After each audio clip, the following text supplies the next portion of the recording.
Round 1 of the Chess.com Speed Chess Championships has now completed, and we had a really nail-biting finish between Maxime Vachier-Lagrave and Fabiano Caruana. So going into the final game, they were 12.5 each, and there was 1 minute left on the match clock. So this was the final bullet game. They had 1 minute each plus 1 second increment, and Fabiano had the white pieces here. So he opens up with d4, knight to f6, knight f3, g6, g3, bishop g7, bishop g2, castles, castles, pawn to d5, and now knight b to d2 here. So both players playing very solidly early in this bullet game, and I will go through these moves quite quickly in the spirit of the fact that they were playing these moves instantly. So a5 now from MVL, we had a4 in reply, bishop to f5, knight to e5 now, coming to this nice outpost, knight b to d7, and now knight to b3. Caruana's not afraid of the capture here, because after the pawn recaptures, if the knight jumps in, f3 actually traps that knight. So instead MVL played pawn to c6, we had bishop to f4, knight to h5 now, the first move breaking the symmetry, and here actually Caruana plays pawn to e3, which looks really dodgy to trap your bishop in like this. And MVL could have played f6 here, and after the capture here, queen takes, looked at them pushing e5. So say white goes pawn to c4, pawn to e5, we'd have a capture, but the bishop can hide on g5, and if you start trying to kick it with h6, g5, well then your knight is loose. So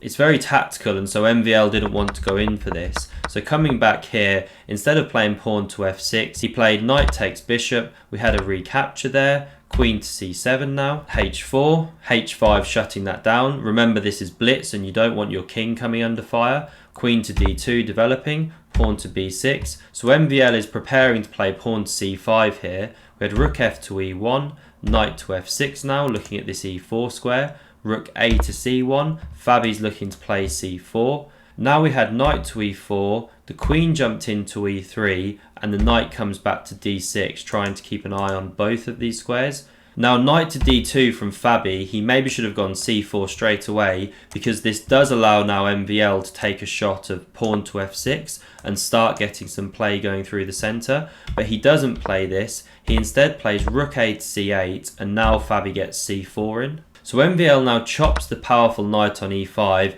It looks strange giving up the dark squared bishop, but this is his idea, to jump in and take this pawn. He was worried about this knight getting overrun if it stayed in the centre. Fabi recaptures, pawn takes, and rook takes. So Fabi's won a pawn, and he's now in the driving seat, because after queen d7, rook e to c1, and c5, Fabi achieves d5 here, so look at these pawns, really commanding in the centre. MVL slides the rook over, we have pawn to b3 from Fabi, queen to e8, and MVL goes on a bit of a journey now, remanoeuvring his queen, but whether it's good or bad is a bit debatable.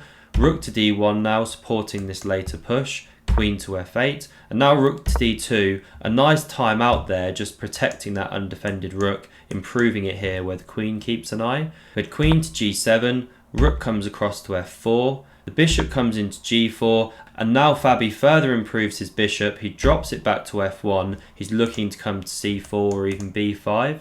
So we have bishop f5 now, MVL slightly run out of ideas here, bishop to c4, bishop to g4, and now d6. Fabi makes the push once he's rearranged his pieces onto really nice squares. We had e takes, and now there's a beautiful shot in this position if you want to pause and have a look. So Fabi now chops on f7 with the rook, and Maxime is forced to give up his queen here like this. We have e takes d6, rook to d7, queen into f4 check, king comes across to g7, and the queen slides into g5. So the queen's firmly in the danger zone here, pinning this pawn and looking down at these dark squares. So the rook slides across to the e file. We have king to g2, improving that king position. Rook comes into e6. And now pawn to f3. Very instructive, because we want to get these pawns now rolling towards the black king and introduce a second weakness so that we can break down this fortress which black is trying to set up. So we have bishop to f5 now, pawn to g4, h captures, g captures, bishop into e4 check, king h2, bishop c6, and now pawn to h5. So Fabi gets on with trying to break down the black king position to introduce deadly checks to win unprotected pieces. We have rook to f7 now, And now Fabi plays an inaccurate move, but this is bullet of course. He goes pawn to d7. He's trying to discoordinate this bishop really so that it's not looking down in this direction. Bishop recaptures, queen to d5 here, rook e to f6, and now queen back to e5, pinning that rook. So the king slides across, and now again there's a nice finishing shot if you want to pause and take a look. We have rook takes on d7, and the rook can't recapture or you drop a piece here. So instead Maxime goes check.